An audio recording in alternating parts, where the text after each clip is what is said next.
Hello, my name is Leon Smith, and I am the 2026 National Teacher of the Year. My selection is a tremendous honor that I do not take lightly.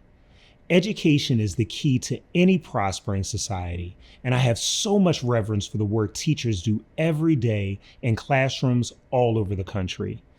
I am here due to the legacy of great educators like Dr. Carter G. Woodson, Dr. W.E.B. Du Bois, Mary McLeod Bethune, Gloria Ladstone Billings, and so many more who paved the way for me.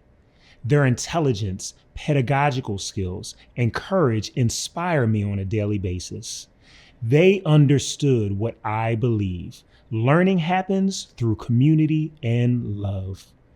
Maya Angelou once said, "They won't remember what you said, they won't remember what you did, but they will remember how you made them feel." Teachers truly have the power to change lives. I've always had a love of learning and was fortunate to have several teachers throughout my life who ignited that love, but more importantly, made me feel seen, safe, and valued in their classes. My first teacher was my mom, a principal of a school where students sometimes needed clean clothes and hygiene supplies. I learned it was the teachers who collected supplies and made the school a space of community, high expectations, and love. It gave me tremendous respect for the profession and helped cultivate my belief in the essential work of educators. However, as a student, I also knew something was missing, a feeling of seeing myself in the curriculum and seeing mirrors of myself in my teachers. So I learned about African American history and culture at my church, but I longed for the feeling of dignity and pride that it brought me to exist within my school as well. I wanted to see examples of teachers and course content that could show me possibilities for my future self, that challenged negative stereotypes I saw within the media. It wasn't until 10th grade that a mirror arrived in the form of a student teacher, Mr. Haynes. When he walked into the room, I finally saw that possibility in a teacher, someone who looked like me. I vowed that I would be the black male teacher I never had, but needed. The research is clear, well documented. All students can benefit academically and in many ways from an African American educator. In particular, the research shows that low-income African American boys who have at least one black teacher in 3rd through 5th grades reduce their probability of dropping out of school by 29%. The presence of African American educators can disrupt harmful stereotypes, increase student achievement, and help students develop dispositions that prepare them for civic life and the workforce.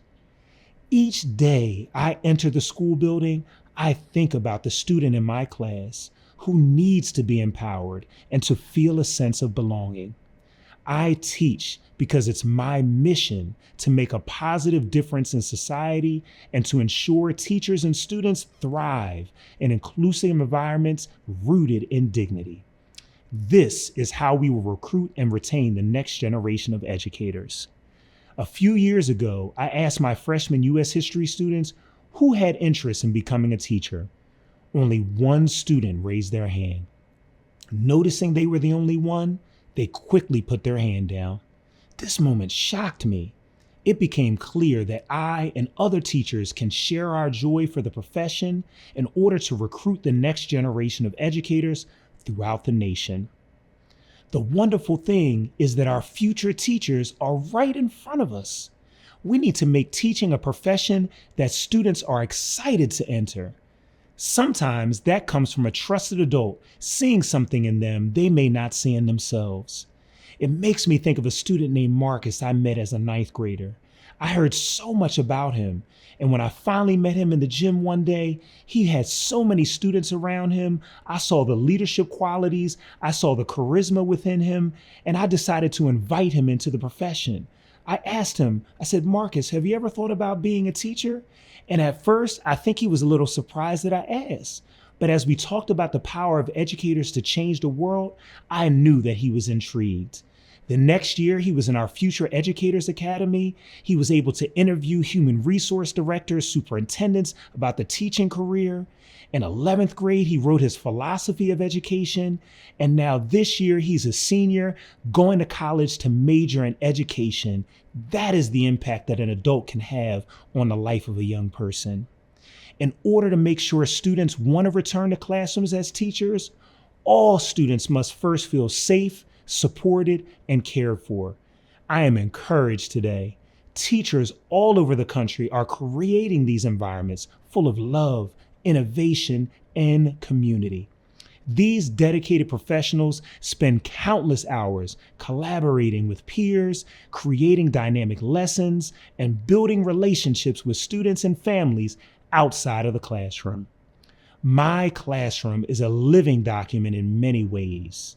As our community bonds strengthen, student learning increases. It is a space cultivated by love, hopefully a feeling students and I will never forget.